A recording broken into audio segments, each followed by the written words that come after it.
Friends, Andhra Pradesh రాష్ట్రంలో డిఎస్సికి మరియు టెట్‌కి సంబంధించినటువంటి నోటిఫికేషన్స్ ఆల్రెడీ వెలువడినాయి. ఇప్పుడు అప్లికేషన్ ప్రాసెస్ నడుస్తా ఉంది.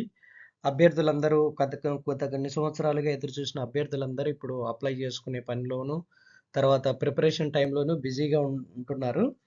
అయితే ఇప్పుడు మన మిత్రులు ఎవరైతే ఈ డిఎస్సికి, టెట్‌కి ప్రిపేర్ అయితున్నారో వాళ్ళు ఆహ్, ఇప్పుడు ఏ విధమైనటువంటి ప్రణాళికలేసుకోవాలి?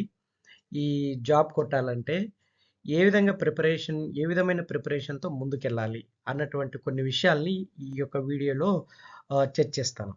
అయితే ఇక్కడ మెయిన్ పాయింట్ ఏందంటే మన మిత్రులు ఫ్రెండ్స్ అందరూ ఈ ప్రిపరేషన్‌లో బిజీగా తర్వాత స్ట్రెస్‌ఫుల్‌గా ఫీల్ అవుతా ఉంటారు.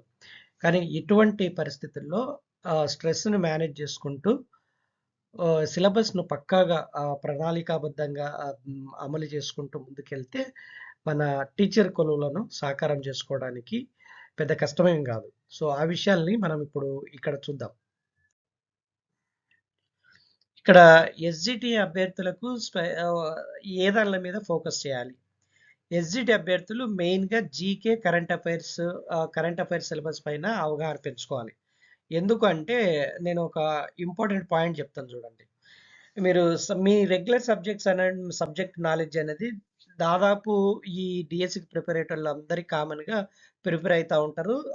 ఆ సబ్జెక్ట్‌ల మీద గ్రిప్ తెచ్చుకుంటారు.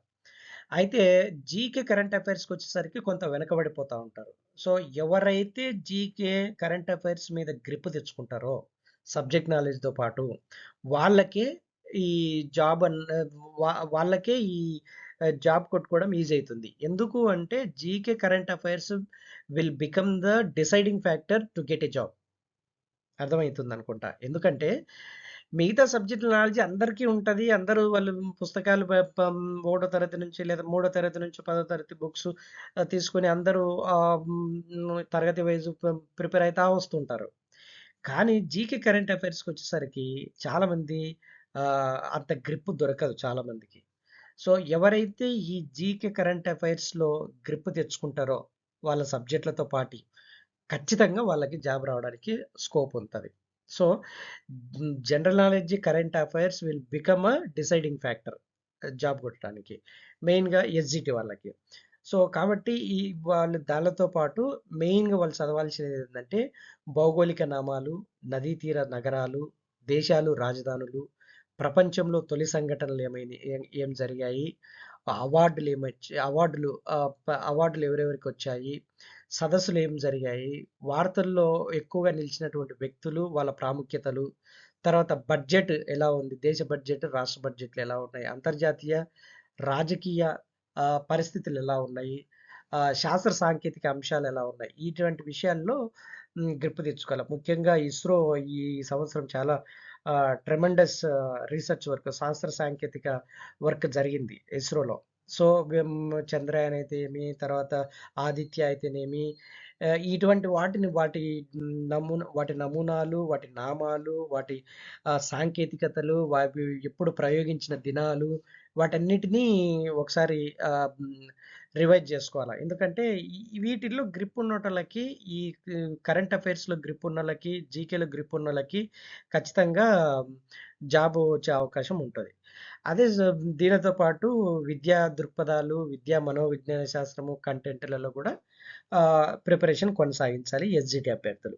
ఇప్పుడు స్కూల్ అసిస్టెంట్‌ల పరిస్థితికొస్తే వీళ్ళు 2 రకాల మ్యాథమెటిక్స్, తర్వాత సోషల్ స్టడీసు, సైన్స్, మెథడాలజీ, ఈ 4 అంశాల్లో వీళ్ళు ప్రిపేర్ కావాల్సొస్తది.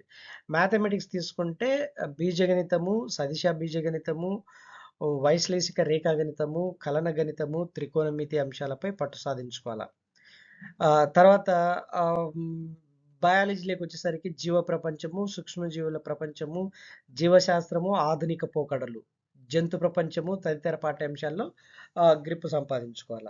అదే సోషల్ స్టడీస్ స్టూడెంట్స్ అనుకోండి, స్కూల్ అసిస్టెంట్ వాళ్ళు భారత స్వాతంత్ర ఉద్యమము, ప్రపంచ యుద్ధాలు, అనంతర పరిస్థితులు, రాజ్యాంగము, యుఎన్ఓ, సమకాలీన ప్రపంచ అంశాల మీద బాగా స్టడీ చేయాల్సుంటది.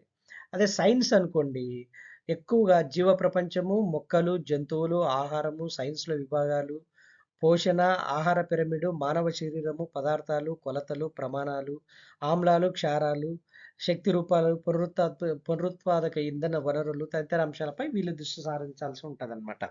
సో, మెథడాలజీలనుకోండి ఆయా సబ్జెక్టులకు సంబంధించిన బోధన ఉద్దేశాలు. ఇది కూడా ఎస్‌జి స్కూల్ అసిస్టెంట్ వాళ్ళకి డిసైడింగ్ ఫ్యాక్టర్ అయితది. ఎవరికైతే మెథడాలజీలో ఎక్కువ గ్రిప్ ఉందో వాళ్ళకి కొంచెం స్కోప్ ఎక్కువుంటది జాబ్ సంపాదించుకోవడానికి. సో, ఈ విధంగా ఎస్‌జిటి వాళ్ళు, స్కూల్ అసిస్టెంట్ వాళ్ళు మీ మీ యొక్క ప్రిపరేషన్‌ని ఈ ఫోకస్డ్ ఏరియా మీద పెడితే getting getting a job becomes easy. I mean scope of getting the job becomes easy. So, friends me preparation ప్రణాళికాబద్ధంగా కొనసాగించండి. కంటిన్యూయస్ ప్రిపరేషన్ కొనసాగించండి. And I wish you very all the best. Keep watching. Thank you so much.